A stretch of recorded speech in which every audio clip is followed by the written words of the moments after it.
channel, Totally Spines. In today's video, I am doing like a top or flop type of situation where I'm gonna see if the book matches the movie adaptation. So we know so many books out there where the book was adapted into a movie or a TV show, and sometimes it doesn't hit the same as it does with the book. So I thought I would do something like that in today's video, where I'm going to be reading something that a lot of people say that the book itself is very unsettling, and maybe the movie is the same way.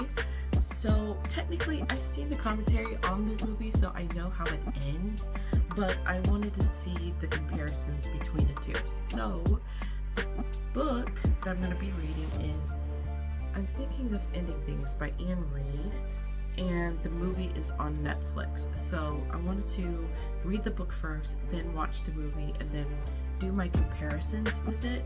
And then I was hoping like we could do like a discussion of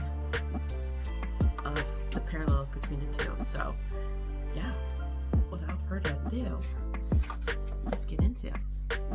Okay, update time. I'm on page 35, and I wanted to show you this quote in the book that I think, I don't know, kind of resonated with me a little bit. I'll explain why I see that, but hold on.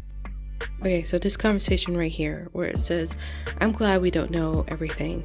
You're glad that we don't know all the answers, that we can't explain it all, like space.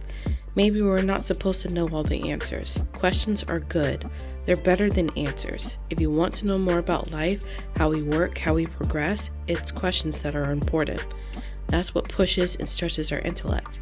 I think questions make us feel less lonely and more connected. It's not always about knowing. I appreciate not knowing. Not knowing is human. That's how it should be, like space. It's unsolvable and it's dark, I say, but not entirely. Okay, so I finished reading I'm Thinking of Ending Things. As of right now, I'm not sure what I should rate it.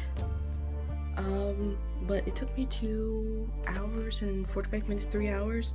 I kind of lost track of time after a while. So as of right now, only 3 hours of the 24-hour challenge has commenced. This book's like 210 pages, so it's not like a long book. So there's that. Okay. I plan to watch the movie later on today, so there's that. So yeah, I don't want to spoil anything about the book or the movie at all, just in case you want to watch it. The movie is 2 hours and some change, so be aware of that. And this book is like 210, I think. The story itself is 210. And I tabbed it, obviously. So I'm trying to think to myself, like, what I would rate this book. I didn't love it, but I didn't hate it either. And I don't want to give it a mid score either. So, and I don't want to give it a 4 either. So I think I'm going to give it a 3.75. I think that's reasonable scoring. I really do. Yeah. In the movie, I'm just thinking as far as the movie's concerned, I think I would give it the same scoring, a 3.75. And I also want to notate, like, conversations that he had, I feel like I'm not as insightful when it comes to those things. Like, I'm not gonna offhand know about Jug or any of those philosophical people back in the day. I'm not gonna know things about that. I'm not well versed in that. So I feel like this book is not for me in that sense. Like, I sometimes I interact with mindless dribble sometimes, but that's escapism.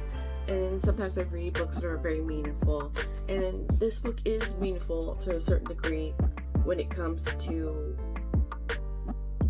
you know, a road trip through life and just thinking about what you've done up until a certain point and thinking of ending things. Regardless, though, I think it was a good experience to do this, and there are other books that have turned into movies or TV shows that I want to attempt to read. So I think this is a fun challenge. It felt weird. I know, it just felt weird, but anyway, thank you for stopping by, and I'll see you in the next video. Bye!